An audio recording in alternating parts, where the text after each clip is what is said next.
रतलाम से बड़ी खबर है, जहां पर रतलाम संसदीय क्षेत्र की सैलाना विधानसभा से निर्दलीय विधायक कमलेश्वर डोडियार ने सीएम मोहन यादव को खत लिखा है, जिसमें विधायक कमलेश्वर डोडियार ने गांव केलकच बाजना में मोबाइल टावर लगवाने के लिए पत्र लिखा है और पत्र में पीएम मोदी की डिजिटल योजना का हवाला दिया गया है। साथ ही मोबाइल नेटवर्क नहीं होने से गांव वाले सरकारी योजनाओं से अनजान होने के लिए बताया गया है। तो सीएम डॉक्टर मोहन यादव को यह खत लिखा गया है। पत्र में पीएम मोदी की डिजिटल योजनाओं को लेकर जिक्र भी किया गया है। राष्ट्रीय स्वयंसेवक संघ के प्रमुख डॉक्टर मोहन भागवत ने राजधानी भोपाल के केरवा डैम स्थित शारदा विहार में चल रहे प्रशिक्षण शिविर में मां अहिल्याबाई पर संदेश दिया। इस दौरान मोहन भागवत ने माता अहिल्या के योगदान और उनके पुण्य स्मरण के महत्व को भी बताया है। आपको बता दें कि आरएसएस प्रमुख ने संदेश दिया है। प्रशिक्षण शिविर चल रहा है आरएसएस का 2 दिवसीय, जहां पर उन्होंने ये बड़ी बात कही है। एक महिला राज्यकर्ता, आदर्श महिला, इस प्रकार पुण्य श्लोक देवी अहिल्याबाई का चित्र हमारे सामने है। आज की हमारी स्थिति में भी हमारे लिए वो एक आदर्श है। उनका अनुकरण करने के लिए इस वर्ष भर उनका स्मरण करने का प्रयास सर्वत्र चलने वाला है। यह अतिशय आनंद की बात है। उस प्रयास को सब प्रकार की शुभकामना देता हुआ मैं अपना कथन समाप्त करता हूं। बस्ती के परिवारों को नगर निगम के द्वारा कलखेड़ा आवासीय परियोजना में प्रधानमंत्री आवास योजना के तहत घर दिए जा रहे हैं। खबर भोपाल से है, इसलिए नगर निगम आयुक्त हरेंद्र नारायण ने हितग्राहियों से कहा है कि वो जल्द से जल्द मार्जिन मनी और शेष राशि जमा करवाएं। यहां पहले आओ पहले पाओ के तहत आवास आवंटित किए जाएंगे। आपको ये भी बता दें कि भदभदा बस्ती में 386 आवासों को एनजीटी के आदेश पर नगर निगम और जिला प्रशासन के द्वारा तोड़ दिया गया था। इस दौरान परिवारों को आर्थिक सहायता देते हुए आवास दिलवाने का आश्वासन दिया गया था, लेकिन उनको अब तक आवास नहीं मिला। इससे हाल ही में मलबा हटाने पहुंचे निगम मामले को रोककर विरोध किया गया था। भोपाल की भदभदा बस्ती पर गिराई गई अवैध झुग्गियों के जो मलबे हैं अब उनके हटाने का कार्य जारी है, लेकिन मलबे को हटाए जाने को लेकर जो विस्थापित लोग हैं वो अब विरोध भी कर रहे हैं और अंदर जाने के लिए कह रहे हैं। विस्थापितों का कहना है कि हमें जो वादे किए गए थे, यानी आवास देने को कहा गया था, जमीन देने को कहा गया था, लेकिन वो नहीं दिया गया। यही कारण है कि वो चाहते हैं कि जहाँ पर मलबे हैं वहाँ पर जाकर बैठे और मलबे को हटाने न दे। लेकिन यहाँ पर प्रशासन जो है सुरक्षा व्यवस्था मजबूत कर दिया है और ये जो भदभदा बस्ती के अंदर रोड जाती है, यहाँ पर आप देख सकते हैं बैरिकेडिंग लगाकर पुलिस सुरक्षा व्यवस्था मौजूद है और साथ में जो लोग अंदर जाना चाहते हैं उन्हें अंदर नहीं जाने दिया जा रहा है। आपको तस्वीरें दिखाऊंगा। कुछ लोग यहाँ पर महिलाएं हैं जो अंदर जाने की कोशिश तो कर रही थी, लेकिन अंदर उनको नहीं जाने दिया गया। मैं इनसे बातचीत भी करूंगा कि ये क्यों अंदर जा रहे थे। डीपीएस रहते, मजदूरी कराते ना। अंदर ये आपकी बस्ती थी क्या? नहीं, हाँ पहले थी। कुछ ऐसे लोग भी हैं जो यहाँ पर आकर ये कह रहे हैं कि हमें जो है आवास देने का वादा किया गया था, आवास नहीं दिया गया। नगर निगम ये कह रहा है कि मार्जिन राशि जो है वो जमा कीजिए और पहले आओ पहले पाओ के तर्ज में आवास लीजिए। 1 लाख रुपए भी उस वक्त दिया गया था उन लोगों को जिनकी झुग्गियाँ गिराई गई थी और कुछ वादे किए गए थे, ऐसा लोगों का कहना है, लेकिन उन वादों को पूरा नहीं किया गया। यही कारण है कि जो लोग हैं, जो विस्थापित हैं, वो ये कह रहे हैं कि हमें अंदर जाने दिया जाए, हमारे जो जहां पर घर थे उस मलबे को ना हटाया जाए जब तक हमारी जो मांग थी उसे पूरा न किया जाए। जहां पर बस्तियां थी वहां पर लेवल किया जा रहा है और मलबे को नगर निगम के द्वारा बाहर किया जा रहा है। कैमरा पर्सन राकेश के साथ सूरज तिवारी, विस्तार न्यूज। उधर भोपाल में अवैध कॉलोनियों पर कलेक्टर कौशलेंद्र विक्रम सिंह का एक बड़ा बयान सामने आया है, जिसमें उन्होंने कहा है कि 250 से ज्यादा अवैध कॉलोनियों की लिस्ट बना ली गई है, जिनको अब नोटिस देने की तैयारी है। उधर कलेक्टर ने कहा है कि जल्द ही प्रशासन का बुलडोजर अवैध कॉलोनियों पर चलेगा। 250 कॉलोनियों के और प्रकरण हमारे पास आ गए हैं और उन 250 कॉलोनियों में भी हमारे अभी अंतरिम आदेश जारी होने जा रहे हैं।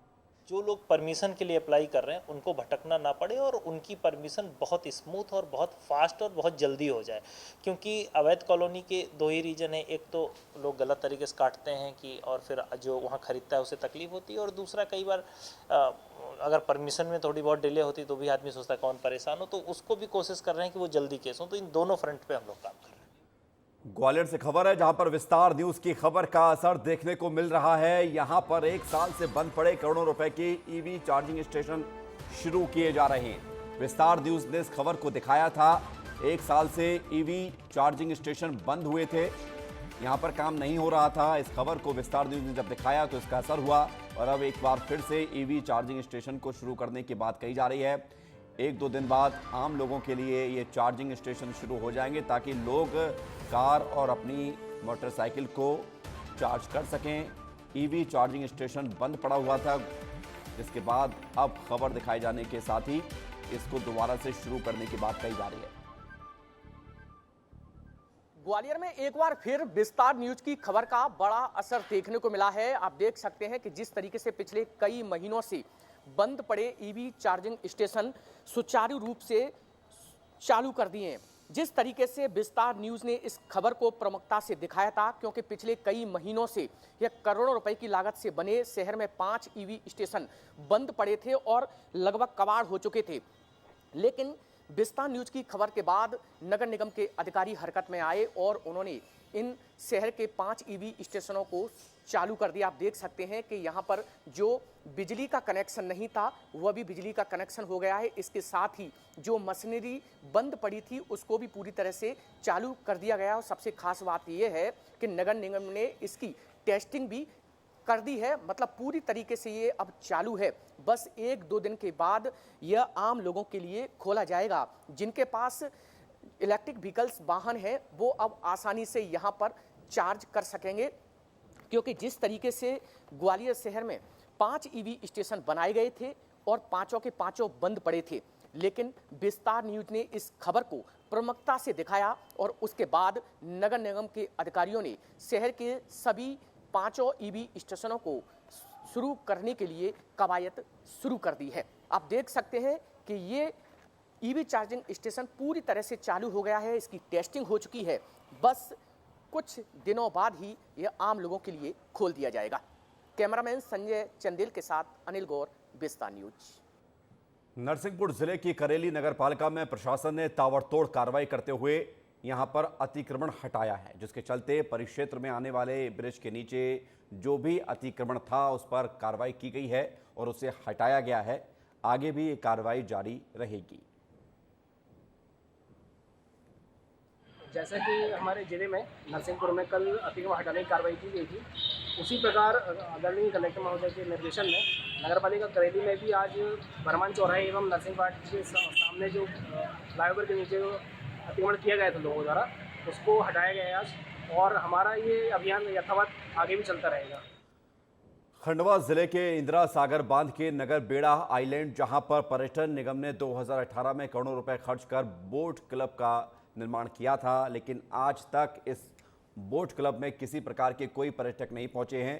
2 दिन पहले ही पतंजलि आयुर्वेद के अध्यक्ष आचार्य बालकृष्ण ने यहां पर दौरा किया। अब इस आइलैंड पर आयुर्वेदिक पौधों को लगाने की तैयारी शुरू हो रही है, जिसके लिए राजस्व विभाग अब जमीन भी अधिग्रहण करके पतंजलि ग्रुप को देगा। टापू पर अब निजी कंपनी कई तरह की एक्टिविटी के साथ पतंजलि प्रोजेक्ट के पौधे भी लगाएगी। गर्मी जानलेवा साबित हो रही है।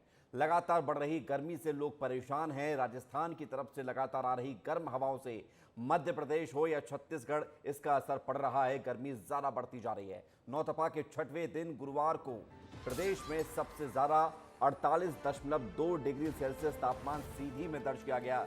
मध्य प्रदेश में 9 शहर लू की चपेट में रहे।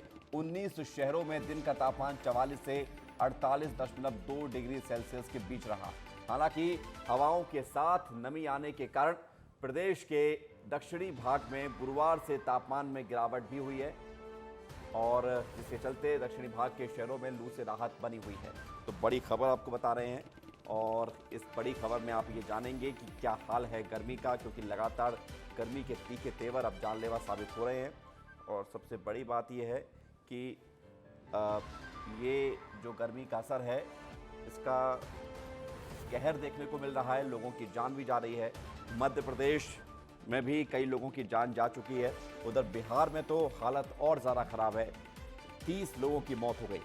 तो मध्य प्रदेश के 19 शहरों में 44 से 48 डिग्री के बीच तापमान। राजस्थान की तरफ से आ रही गर्म हवा मुसीबत बनी हुई है। ग्वालियर में 5 लोगों की जान जा चुकी है। भोपाल में भी 2 लोगों की जान गर्मी की वजह से ही गई है। ये पिछले 1 हफ्ते का आंकड़ा हम आपको बता रहे हैं। सबसे ज़्यादा परेशान, सबसे ज़्यादा इस गर्मी की चपेट में वो लोग आ रहे हैं जो बाहर सड़क पर रहकर काम करने के लिए मजबूर हैं, जिनका फील्ड वर्क है, जो लगातार दिन में बाहर उनको रहना पड़ता है। उन्हें सबसे ज़्यादा इस गर्मी का उन पर कहर दिख रहा है। कई सारे ऐसे शहर हैं जहां पर तापमान लगातार बढ़ता जा रहा है। सीधी में सबसे ज़्यादा 48.2 डिग्री सेल्सियस तापमान दर्ज किया गया है। नौतपा का 7वां दिन है आज, और आज भी गर्मी के तेवर बरकरार हैं, लेकिन 2 दिन बाद हो सकता है कि गर्मी से राहत मिले, क्योंकि एक तरफ मानसून भी दस्तक दे चुका है भारत में। केरल में मानसून एक दिन पहले ही आ गया है, और मध्य प्रदेश और छत्तीसगढ़ में भी लगातार गर्मी का असर देखने को मिलेगा। तो ये आपको हम बड़ी खबर बता रहे हैं, बड़ी तस्वीर।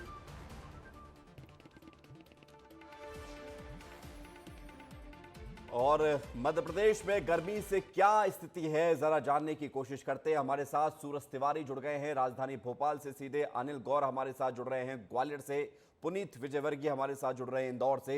शुरुआत सूरज आपसे कर रहे हैं। आप ही के नाम का जो सूरज देवता है वो बहुत ज्यादा इस समय चमक रहे हैं। असर ये है कि हर कोई ये कह रहा है कि गर्मी से राहत मिले। सूरज, क्या खबर भोपाल को लेकर? देखिए विवेक, इस वक्त मैं मौसम विभाग में मौजूद हूँ और मौसम विभाग के वैज्ञानिक प्रकाश धावले जी हमारे साथ मौजूद हैं। जान लेते हैं कि है सर, मौसम कैसा रहने वाला है? गर्मी से थोड़ी बहुत तो राहत मिली है, तापमान डाउन तो हुआ है, लेकिन अभी कैसा रहने वाला है? जैसे कि आप देख सकते हैं पिछले 24 घंटे में सर्वाधिक अधिकतम तापमान जो है सीधी में दर्ज किया गया 48.2 डिग्री सेल्सियस, तथा खजुराहो में भी 47.0 डिग्री सेल्सियस दर्ज किया गया, जहाँ पे जो कि तीव्र लू में आता है। और बाकी जो है 10 जिले ऐसे हैं नॉर्थ वेस्ट एमपी और नॉर्थ ईस्ट एमपी के कि जहाँ पे जो है तापमान जो है 45 डिग्री के ऊपर ही दर्ज किया गया है, जो कि हीट वेव कंडीशन में आता है। तथा वार्म नाइट्स जो है 2 जगह दर्ज की गई है, एक तो उमरिया में और दूसरा जो है दमोह में। तो मीन्स आने वाले 24 घंटे में आप देख सकते हैं कि तापमानों में तो पिछले 24 घंटे के उसके पहले के मुकाबले थोड़ी कमी आई है, और आने वाले 24 घंटे में इसमें थोड़ी राहत मिल सकती है। ये जो तापमान जो अभी आप देख रहे हैं यहाँ पे जो मीन्स पश्चिमी मध्य प्रदेश जो है, उत्तर पश्चिमी मध्य प्रदेश, उत्तर पूर्वी मध्य प्रदेश के जो ज़िले हैं वहाँ पे जो है अभी 47-48 जहाँ पे है, तो वहाँ पे हल्का 1-8 डिग्री की गिरावट देखी जा सकती है। एक सवाल पूछिए, तापमान लगातार कब गर्मी से राहत मिलेगी, कब तक? जून के महीने की वो कौन सी तारीख होगी जब गर्मी से राहत मिलेगी? और जून के पहले हफ्ते में जो है तापमानों में हल्की गिरावट 1-8 डिग्री की देखी जा सकती है।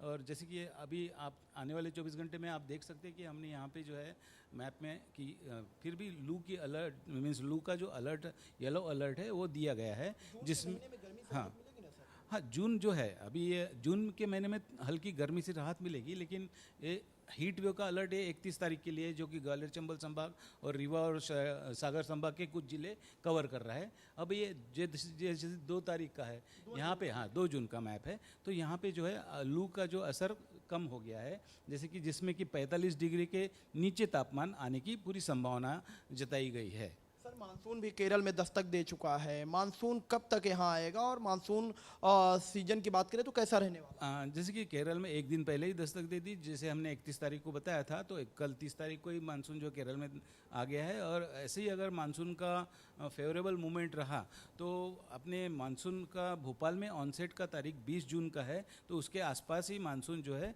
आने की संभावना भोपाल में है। बारिश के कैसे अनुमान है सर? जो हमारा लॉन्ग रेंज फोरकास्ट मुख्यालय द्वारा जारी किया गया है, तो उसमें जो है एवरेज से ऊपर रेनफॉल प्रेडिक्ट किया गया है जून से सितंबर तक के, यानी 4 महीने का मानसून। ठीक है सूरज, लौटेंगे आपके पास। तो सूरज, मौसम वैज्ञानिक से बात करते हुए सारी जानकारी आप तक पहुंचा रहे हैं कि क्या कुछ मौसम का हाल आगे आने वाले समय में रह सकता है, कब से मानसून की एंट्री होगी मध्य प्रदेश में, और आने वाले दिनों में हीट वेव को लेकर क्या कुछ संभावना दिख रही है। अनिल गौर की तरफ रुख करते हैं, ग्वालियर से हमारे साथ जुड़े हुए हैं। अनिल, जरा बताइए, ग्वालियर चंबल में तो अभी भी हीट वेव को लेकर अलर्ट जारी किया गया है मौसम विभाग की तरफ से, क्या हालात है वहां पर? बिल्कुल, देखिए विवेक, ग्वालियर चंबल अंचल में अभी जो भीषण गर्मी का दौर है वो लगातार बरकरार है, अभी कम नहीं हुई है और तापमान लगातार बढ़ता जा रहा है। सबसे खास बात यह है कि इस भीषण गर्मी में लगातार लोगों की मौत भी हो रही है। कल एक वृद्ध ने प्लेटफॉर्म, रेलवे स्टेशन के प्लेटफॉर्म पर दम तोड़ दिया, तो मतलब ग्वालियर में अभी तक 6 लोगों की मौत हो चुकी है। तो वहीं इसके अलावा लोगों के दिमाग पर ये गर्मी काफ़ी असर कर रही है और यही वजह है कि जो ग्वालियर का मानसिक आरोग्यशाला है उसमें जो मरीजों की संख्या है वो लगातार बढ़ रही है और इसमें 20 से 30% की लगातार बढ़ोतरी हो रही है। लोगों के दिमाग पर चिड़चिड़ापन लगातार आ रहा है, तो कहीं ना कहीं ये गर्मी अब लोगों के शरीर के साथ साथ दिमाग पर काफ़ी असर डाल रही है, क्योंकि ग्वालियर चंबल अंचल में लगातार तापमान में अगर बात करें तो तापमान 45 से 46-47 डिग्री तक जा रहा है। और सबसे खास बात यह है कि विवेक अभी 2 दिन से शाम के वक्त, जब दिन में गर्मी पड़ती है और शाम के वक्त हल्की आंधी के साथ बूंदाबांदी होती है, तो उससे उमस काफी अधिक हो गई है। यही कारण है कि अब सबसे ज्यादा जो बेचैनी है वो उमस के कारण लोगों को आ रही है। उमस से बेचैनी बढ़ती है, ह्यूमिडिटी से और ज्यादा गर्मी का एहसास होता है और मुश्किलें घर के अंदर भी बढ़ जाती हैं। अभी तो कम से कम ये राहत है कि घर के अंदर तो कूलर चलाकर, पंखा चलाकर आसानी से रह सकते हैं, लेकिन उमस बेचैनी बढ़ा देती है। पुनीत विजयवर्गीय हमारे साथ इंदौर से बने हुए। पुनीत, जरा बताइए, इंदौर में भी इस बार गर्मी ने नया रिकॉर्ड बनाया है, तापमान 42-43 तक पहुंचा हुआ है, क्या हालात है वहां पर? जी बिल्कुल, देखिए तापमान तो अपने पीक को टच करके वापस आ चुका है, क्योंकि अब टेम्परेचर डाउन होने का भी सिस्टम शुरू हो चुका है इंदौर में। आज मैक्सिमम 39 डिग्री टेम्परेचर रहने की संभावना मौसम वैज्ञानिकों ने जताई है और इसके अलावा ये भी कहा है कि आने वाले 6 दिनों तक इतना ही टेम्परेचर रहेगा। हालांकि उमस थोड़ी ज़रूर बढ़ी है, जिसकी वजह से गर्मी का एहसास हो रहा है। व्यक्ति घर से बाहर निकलते ही पसीने पसीने भी हो जा रहा है, लेकिन गर्मी से थोड़ी राहत इंदौर को मिलती हुई नज़र आ रही है। इसके अलावा जैसा कि आपने बताया कि मानसून केरल को टच कर चुका है, तो ये भी संभावना मौसम वैज्ञानिकों ने जताई है कि इंदौर में मानसून 5 दिन पहले यानी कि 15 जून तक टच हो सकता है। जी। तो मौसम की क्या स्थिति है, ये इंदौर से हमने देखा है। हमने ग्वालियर, भोपाल, इंदौर से तमाम जानकारियां भी दी हैं। बहुत शुक्रिया आप सभी का हमारे साथ जुड़ने के लिए और तमाम जानकारी के लिए। तो हम आपको जानकारी मौसम की दे रहे थे, किस तरह से लगातार गर्मी से लोग परेशान भी हैं, लेकिन राहत भरी खबरें भी सामने आ रही हैं। आने वाले कुछ समय में गर्मी का असर अब कम होता हुआ नजर आएगा।